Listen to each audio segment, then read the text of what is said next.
ಎಲ್ಲರಿಗೂ ನಮಸ್ಕಾರ. ಇಂದಿನ ಸಂಚಿಕೆಯಲ್ಲಿ ಆತ್ಮೌಪಮ್ಯ, ತನ್ನಂತೆ ಪರರ ಬಗದೊಡೆ ಕೈಲಾಸ ಭಿನ್ನಾಣವಕ್ಕೂ ಸರ್ವಜ್ಞ, ಇದರ ಬಗ್ಗೆ ಅಭ್ಯಾಸ ಮಾಡಿದ್ವಿ. ಭಗವದ್ಗೀತೆಯ ಸಂದೇಶವನ್ನು ಜೀವನದಲ್ಲಿ ಅಳವಡಿಸ್ಕೊಂಡೂ ಬೇರೆಯವರ ಕಷ್ಟ ಸುಖಗಳನ್ನು ತನ್ನದೇ ಆದ ಕಷ್ಟ ಸುಖ ಅಂತ ಅನುಭವಿಸ್ತಾನೆ. ಅದು ಆತ್ಮೌಪಮ್ಯ.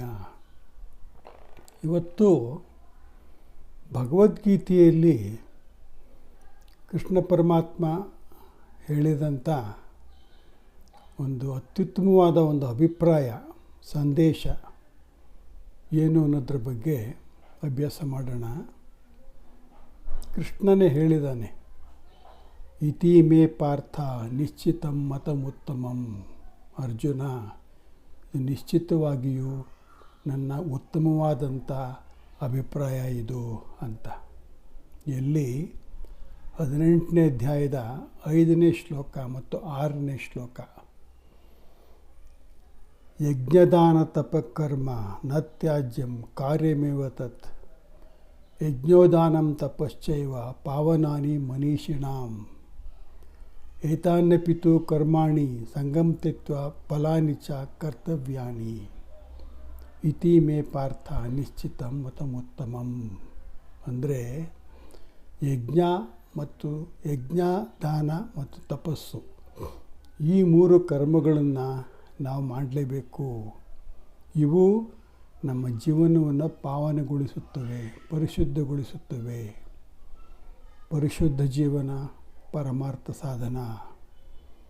ಈ ಕರ್ಮಗಳನ್ನು ಕರ್ತವ್ಯ ಅಂದ್ಕೊಂಡು ಪ್ರತಿಫಲದ ಅಪೇಕ್ಷೆ ಇಲ್ಲದೆ ನಾವು ಮಾಡಬೇಕು. ಇದು ನನ್ನ ಅತಿ ಉತ್ತಮವಾದಂಥ ಅಭಿಪ್ರಾಯ. ಪೂಜ್ಯ DVG ಅವರು ಕೂಡ ಹೇಳಿದ್ದಾರೆ ಜೀವನ ಧರ್ಮಯೋಗದಲ್ಲಿ, ಯಾರು ಸತತವಾಗಿ ಯಜ್ಞ, ದಾನ ಮತ್ತು ಕರ್ಮವನ್ನು ಮಾಡ್ತಾರೋ ಅವ್ರಿಗೆ ಮೋಕ್ಷ ಗ್ಯಾರಂಟಿ ಅಂತ. ಯಜ್ಞ, ದಾನ, ತಪಸ್ಸು ಇದೇನದು? ಯಜ್ಞ ಅಂದರೆ ದೈವ ಪೂಜೆ, ದಾನ ಅಂದರೆ ಲೋಕಸೇವೆ, ತಪಸ್ಸು ಆತ್ಮಶಿಕ್ಷಣ. ನಮ್ಮ ಜೀವನದಲ್ಲಿ 3 ವಿಷಯನ ನಾವು ನಿಭಾಯಿಸಬೇಕಾಗತ್ತೆ: ಜೀವ, ದೈವ, ಜಗತ್ತು. ಜೀವ ಅಂದರೆ ನಾನು, ಜಗತ್ತು ಮತ್ತು ದೇವರು. ಇದನ್ನೇ ಮಂಕುತಿಮ್ಮನ ಕಗ್ಗದಲ್ಲಿ DVG ಅವರು ಹೇಳಿದ್ದಾರೆ. ಮಂಕುತಿಮ್ಮನ 793ನೇ ಪದ್ಯ, ನಾನೆಂಬುದೊಂದಂಶ ಇತರ ಜಗವೊಂದಂಶ, ನಾನು ನೀನುಗಳಳಿದ ಸರ್ವೈಕ್ಯವೊಂದು, ಧ್ಯಾನಿಸುತ್ತ ಐಕ್ಯವನ್ನು ಪಾಲಿಸುವುದು ಉಭಯವನ್ನು, ಜಾಣಿನ ನಾಟಕವ ಮಂಕುತಿಮ್ಮ. ನಾನು ಅನ್ನೋದೊಂದು, ಅದು ಜೀವ, ಮತ್ತು ಈ ಪ್ರಪಂಚ ಅನ್ನೋದೊಂದು. ಇವೆರಡನ್ನೂ ಉಳಿದಿದ್ದು ದೈವ. ಆ ದೈವದಲ್ಲಿ ಭಕ್ತಿಯನ್ನು ಇಟ್ಕೊಂಡು, ದೈವವನ್ನು ಜ್ಞಾಪಿಸ್ಕೊಂಡು, ನಾನು ಮತ್ತು ಪ್ರಪಂಚ ಎರಡನ್ನೂ ನಾನು ಸರಿಯಾಗಿ ಮ್ಯಾನೇಜ್ ಮಾಡಬೇಕು. ಪ್ರಪಂಚ ಮ್ಯಾನೇಜ್ ಮಾಡೋದು ದಾನ ಮಾಡೋದ್ರಿಂದ, ಜನರ ಸೇವೆಯೇ ಜನಾರ್ದನ ಸೇವೆ. ನನ್ನನ್ನು ನಾನು ಮ್ಯಾನೇಜ್ ಮಾಡ್ಕೊಳ್ಳೋದು ಆತ್ಮದ ಉನ್ನತಿ ಆಗಬೇಕು, ಆತ್ಮ ಸಂಸ್ಕಾರ ಆಗಬೇಕು, ಆತ್ಮ ಶಿಕ್ಷಣ ಆಗಬೇಕು. ಅದು ತಪಸ್ಸಿನಿಂದ, ಧ್ಯಾನದಿಂದ. ದೈವ ಪೂಜೆ ಯಜ್ಞ, ದೈವ ಪೂಜೆ, ದಾನ ಲೋಕಸೇವೆ, ತಪಸ್ಸು ಆತ್ಮಶಿಕ್ಷಣ. ಇದನ್ನು ಎಲ್ಲೋ ಒಂದು ಕಡೆ ನಾನು ಓದ್ದ ಜ್ಞಾಪಕ, ಒಂದು ಕ್ರಿಕೆಟ್ಗೆ ಹೋಲಿಸಿದ್ದಾರೆ. ಈ ಜೀವ ಅಂದರೆ ಬ್ಯಾಟ್ಸ್ಮನ್ನು, ಜಗತ್ತು ಫೀಲ್ಡರ್ಸು, ದೈವ ಅಂಪೈರು. ಸೆಂಚುರಿ ಅಂದರೆ ಮೋಕ್ಷ, ಔಟು ಅಂದರೆ ಪುನರ್ಜನ್ಮ. ಸೊ 3 ನಾವು ಮ್ಯಾನೇಜ್ ಮಾಡಬೇಕು. ಇವತ್ತು ಯಜ್ಞ, ಅದರ ಬಗ್ಗೆ ಸ್ವಲ್ಪ ವಿವರವಾಗಿ ಅಭ್ಯಾಸ ಮಾಡೋಣ. ಅಂದರೆ ಇದು ಸ್ವಧರ್ಮ ರೂಪಿಯಾದಂಥ ಕರ್ಮವನ್ನು ಮಾಡಬೇಕು. ಸ್ವಧರ್ಮ, ಈ ಕರ್ಮಯೋಗದಲ್ಲಿ ನಾನಾ ರೀತಿಯ ಕರ್ಮಗಳ ಬಗ್ಗೆ ವಿವರವಾಗಿ ನಾವು ಆಗಲೇ ಅಭ್ಯಾಸ ಮಾಡಿದ್ದೀವಿ.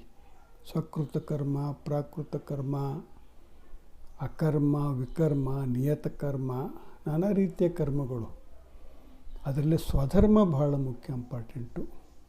18ನೇ ಅಧ್ಯಾಯದ 46ನೇ ಶ್ಲೋಕದಲ್ಲಿ ಹೇಳಿದ್ದಾನೆ ಕೃಷ್ಣ ಪರಮಾತ್ಮ, ಯಥಾ ಪ್ರವೃತ್ತಿರ್ಭೂತಾನಾಂ ಏನ ಸರ್ವಮಿದಂ ತತಂ ಸ್ವಕರ್ಮಣ ತಮ್ಮೆಭ್ಯರ್ಚ ಸಿದ್ಧಿಂ ವಿಂದತಿ ಮಾನವ. ಅಂದರೆ ಸ್ವಧರ್ಮದಿಂದ ಪ್ರತಿಯೊಬ್ಬರು ಕೆಲಸ ಮಾಡಬೇಕು. ಅಂದರೆ ಯಾವ ಕೆಲಸ ಶಾಸ್ತ್ರದ ಪ್ರಕಾರ ನಮಗೆ ಸರಿ ಅಂತ ಮಾಡಿದಾರೋ, ಶಾಸ್ತ್ರದ ಪ್ರಕಾರ ವಿಧಿಸಲ್ಪಟ್ಟಂಥ ಕರ್ತವ್ಯ ರೂಪಿಯಾದಂಥ ಕರ್ಮ. ಕರ್ತವ್ಯ ಅಂದ್ರೇನು? ಯಾವುದನ್ನು ಮಾಡದೆ ಹೋದರೆ ದೋಷ ಉಂಟಾಗುತ್ತೋ ಅದು ಕರ್ತವ್ಯ. ಪ್ರತಿಯೊಬ್ಬರೂ ಕೂಡ ಈ ಯಜ್ಞ, ದಾನ ಮತ್ತು ತಪಸ್ಸನ್ನು ಕರ್ತವ್ಯ ಅಂದ್ಕೊಂಡು ಪ್ರತಿಫಲದ ಅಪೇಕ್ಷೆ ಇಲ್ಲದೆ ಮಾಡಲೇಬೇಕು. ದೈವ ಸಾಕ್ಷಾತ್ಕಾರ ಆಗಬೇಕು ಅಂತ ಹೇಳಿದ್ರೆ ಈ ಯಜ್ಞನೂ ಕೂಡ ಈ ಗೀತಾಸಾರ ಕಗ್ಗದ್ವಾರ ಅನ್ನೋ ಒಂದು ಉಪನ್ಯಾಸದ ಮಾಲಿಕೆಯಲ್ಲಿ ಪ್ರಾರಂಭದ ಸಂಚಿಕೆಗಳಲ್ಲಿ ಯಜ್ಞದ ವಿಷಯ ವಿವರವಾಗಿ ನಾವು ಅಭ್ಯಾಸ ಮಾಡಿದ್ದೀವಿ. ಐ ಥಿಂಕ್ 2ನೇ ಸಂಚಿಕೆ ಅಂತ ಕಾಣುತ್ತೆ. ಗೀತಾಸಾರ ಕಗ್ಗೋದ್ವಾರ ಅಂತ ಟೈಪ್ ಮಾಡಿ ನಂಬರ್ 2 ಅಂತ ಟೈಪ್ ಮಾಡಿದ್ರೆ ಅದು ಬರುತ್ತೆ. ನೀವು ಕೇಳಿ ದಯವಿಟ್ಟು ವಿವರವಾಗಿ ಹೇಳಿದ್ದೀನಿ. ಪ್ರತಿಯೊಬ್ಬರೂ ಯಜ್ಞವನ್ನು ಮಾಡಲೇಬೇಕು. ಪಂಚಮಹಾಯಜ್ಞ ಅಂತ ಹೇಳ್ತಾರೆ. ಋಷಿಯಜ್ಞ ಅಥವಾ ಬ್ರಹ್ಮಯಜ್ಞ, ದೈವಯಜ್ಞ, ಪಿತೃಯಜ್ಞ, ಮನುಷ್ಯಯಜ್ಞ ಮತ್ತು ಭೂತಯಜ್ಞ. ಈ ಭಗವದ್ಗೀತೆಯನ್ನು ಜೀವನದಲ್ಲಿ ಅಳವಡಿಸ್ಕೊಂಡವರು ಪ್ರತಿನಿತ್ಯ ಈ 5 ಯಜ್ಞಗಳನ್ನು ಮಾಡಲೇಬೇಕು. ವಿವರವಾಗಿ ಯಾವ ರೀತಿ ಮಾಡಬೇಕು ಅಂತ. ಋಷಿಯಜ್ಞ, ಸ್ವಾಧ್ಯಾಯ, ಒಳ್ಳೊಳ್ಳೆ ವಿಷಯಗಳನ್ನು ಓದೋದು, ಅಧ್ಯಯನ ಮತ್ತು ಅಧ್ಯಾಪನ. ಬೇರೆ ಇನ್ನೇನು ಬೇಡಿ. ಬೆಳಗ್ಗೆ ಎದ್ದ ತಕ್ಷಣ ಮನೆ ಬಿಟ್ಟು ಹೊರಡೋಕ್ಕಿಂತ ಮುಂಚೆ ಜಸ್ಟ್ 1 ನಿಮಿಷ ನಿಮ್ಮ ಟೀಚರ್ಸ್ಗಳನ್ನ ಜ್ಞಾಪಿಸ್ಕೊಳ್ಳಿ, ಅವ್ರಿಗೊಂದು ನಮಸ್ಕಾರ ಹೇಳಿ. ಪ್ರೈಮರಿ ಸ್ಕೂಲಿಂದ ನಾವು ಡಿಗ್ರಿ ಗ್ರ್ಯಾಜುಯೇಟ್ ಆಗೋ ತನಕ 100 ಜನ ಮೇಷ್ಟ್ರು ನಮಗೆ ಪಾಠ ಹೇಳಿದ್ದಾರೆ. ಅವ್ರು ಹೇಳಿದ್ರಿಂದ ನಾವು ಈ ಸ್ಥಿತಿಗೆ ಬಂದಿರೋದು, ಈ ಮಟ್ಟಕ್ಕೆ ಬಂದಿರೋದು. ಸೊ ಅವ್ರಿಗೆ ಒಂದು ಥ್ಯಾಂಕ್ಸು, ಗುರುಗಳಿಗೆ ನಮನ. ಅದು ಋಷಿಯಜ್ಞ. ದೈವಯಜ್ಞ, ಬೆಳಗ್ಗೆ ಎದ್ದ ತಕ್ಷಣ ಮನೆ ಬಿಟ್ಟು ಹೋಗ್ಬೇಕಾದ್ರೆ ಅದೊಂದು ಅಭ್ಯಾಸ ಇರಬೇಕು. ಮಕ್ಕಳಿಗೂ ಅಭ್ಯಾಸ ಮಾಡಿಸ್ಬೇಕು ನಾವು. ಬೆಳಗ್ಗೆ ಎದ್ದು ಮಾಮೂಲಿ ಕೆಲಸ ಎಲ್ಲ ಆಗಿ ಸ್ನಾನ ಗೀನ ಆದಮೇಲೆ ದೇವ್ರ ಮುಂದೆ ನಿಂತ್ಕೊಂಡು ವಿಭೂತಿನೋ ಕುಂಕುಮನೋ ಏನೋ ಒಂದು ಹಾಕ್ಕೊಂಡು ದೇವರಲ್ಲಿ ಕೇಳ್ಕೋಬೇಕು, ನಾನು ಮನೆ ಬಿಟ್ಟು ಹೋಗ್ತಾಯಿದ್ದೀನಿ, ಇವತ್ತು ನನ್ನಿಂದ ಯಾವ ಕೆಟ್ಟ ಕೆಲಸನೂ ಮಾಡಬೇಡಪ್ಪ, ಎಲ್ಲ ಒಳ್ಳೆ ಕೆಲಸ ಆಗೋಗಿ ನಿಮ್ಮ ಆಶೀರ್ವಾದ ಇರಲಿ ಅಂತ ದೇವರ ಆಶೀರ್ವಾದ ಬೇಡ್ಕೊಂಡು ಹೋಗ್ಬೇಕು. 1 ನಿಮಿಷ ಅಷ್ಟೇ. 1 ನಿಮಿಷ ಟೀಚರ್ಸ್ಗೆ ನಮಸ್ಕಾರ ಮಾಡೋದು, 1 ನಿಮಿಷ ದೇವ್ರಿಗೆ ನಮಸ್ಕಾರ ಮಾಡೋದು, ಇನ್ನೊಂದು ನಿಮಿಷ ನಿಮ್ಮ ತಂದೆ ತಾಯಿಗಳಿಗೆ ನಮಸ್ಕಾರ ಮಾಡಬೇಕು. ತಂದೆ ತಾಯಿಗಳಿಲ್ಲ ಅಂದರೆ ಅವ್ರ ಫೋಟೋಕ್ಕೆ ನಮಸ್ಕಾರ ಮಾಡಬೇಕು. ಪಿತೃ ಅಂದರೆ ಪಿತೃ ಮಾತೃ ಇಬ್ಬರು ಬರ್ತಾರೆ ಅದರಲ್ಲಿ. ಸೊ ಈ 3 ಋಷಿಯಜ್ಞ, ದೈವಯಜ್ಞ, ಪಿತೃಯಜ್ಞ 2 ನಿಮಿಷ ಸಾಕು, 5 ನಿಮಿಷ ಮುಗಿದೋಗುತ್ತೆ. ಅದು ಮಾಡಬೇಕು. ಮನುಷ್ಯಯಜ್ಞ, ಭೂತಯಜ್ಞ, ಪ್ರತಿನಿತ್ಯ ಬೇರೆಯವ್ರಿಗೆ ಅನುಕೂಲ ಆಗುವಂಥ ಯಾವುದಾದ್ರು ಒಂದು ಕೆಲಸ ಮಾಡಬೇಕು. ಏನಾದ್ರು ಒಂದು ಸಹಾಯ ಮಾಡಬೇಕು.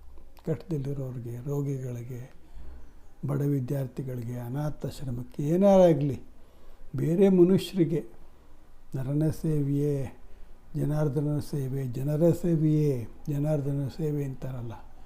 ಮನುಷ್ಯರಿಗೆ ಅನುಕೂಲ ಆಗುವಂಥ ಏನಾರು ಒಂದು ಸಹಾಯ ಆಗುವಂಥ ಕೆಲಸ ಮಾಡಬೇಕು. ಬರೀ ದುಡ್ಡು ಕೊಡಬೇಕು ಅಂತಲ್ಲ, ಸಹಾಯ ಮಾಡಿದ್ರಾಯ್ತು, ಒಂದು ಅನುಕಂಪದ ಮಾತು ಹೇಳಿದ್ರಾಯ್ತು. ಮತ್ತು ಭೂತಯಜ್ಞ, ಪ್ರಾಣಿಗಳು ಮತ್ತು ಗಿಡ ಮರಗಳು, ಪ್ರಾಣಿಗಳಿಗೆ ಸಹಾಯ ಆಗುವಂಥ ಕೆಲಸ, ಮನುಷ್ಯರಿಗೆ ಸಹಾಯ ಆಗುವಂಥ ಕೆಲಸ, ಪಿತೃಗಳು, ದೈವ ಮತ್ತು ಋಷಿಗಳಿಂದ ಜ್ಞಾಪಿಸ್ಕೊಳ್ಳೋದು, ಇದೆಲ್ಲ ಪ್ರತಿನಿತ್ಯ ನಮ್ಮ ಜೀವನದಲ್ಲಿ ಅಳವಡಿಸ್ಕೋಬೇಕು. ಅಂದರೆ ಯಜ್ಞ ಮಾಡಬೇಕು ಅಂತ ಕೂತ್ಕೊಂಡು ಪ್ರಯತ್ನಪೂರ್ವಕವಾಗಿ ಮಾಡೋದಲ್ಲ. ನಮ್ಮ ಜೀವನ ಶೈಲಿ ಹೇಗಿರಬೇಕು ಅಂದರೆ ಇವೆಲ್ಲ ತಾನಾಗಿ ಹಾಸುಹೊಕ್ಕಾಗಿರ್ಬೇಕು ನಮ್ಮ ಜೀವನದಲ್ಲಿ. ಅದು ಯಜ್ಞ. ಯಾಕೆಂದರೆ ಕೃಷ್ಣ ಪರಮಾತ್ಮ ಹೇಳಿದ್ದಾನೆ, ಯಜ್ಞೋದಾನಂ ತಪಶ್ಚೈವ ಪಾವನಾನಿ ಮನೀಷಿಣಾಂ. ನಮಗೆ ಮೋಕ್ಷ ಬೇಕು ಅಂದರೆ ಯಜ್ಞ, ದಾನ, ತಪಸ್ಸು. ಸೊ ಯಜ್ಞದ ವಿಷಯ ಭಗವದ್ಗೀತೆಯನ್ನು ಜೀವನದಲ್ಲಿ ಅಳವಡಿಸ್ಕೊಂಡವನು ಪ್ರತಿನಿತ್ಯ ಈ 5 ಯಜ್ಞವನ್ನು ಪಂಚಮಹಾಯಜ್ಞವನ್ನು ಮಾಡಬೇಕು. ಋಷಿಯಜ್ಞ, ದೈವಯಜ್ಞ, ಪಿತೃಯಜ್ಞ, ಮನುಷ್ಯಯಜ್ಞ, ಭೂತಯಜ್ಞ. ಈ ದಾನ ಮತ್ತು ತಪಸ್ಸು ಇದ್ರ ಬಗ್ಗೆ ಮುಂದಿನ ಸಂಚಿಕೆಯಲ್ಲಿ ಅಭ್ಯಾಸ ಮಾಡೋಣ. ನಮಸ್ಕಾರ.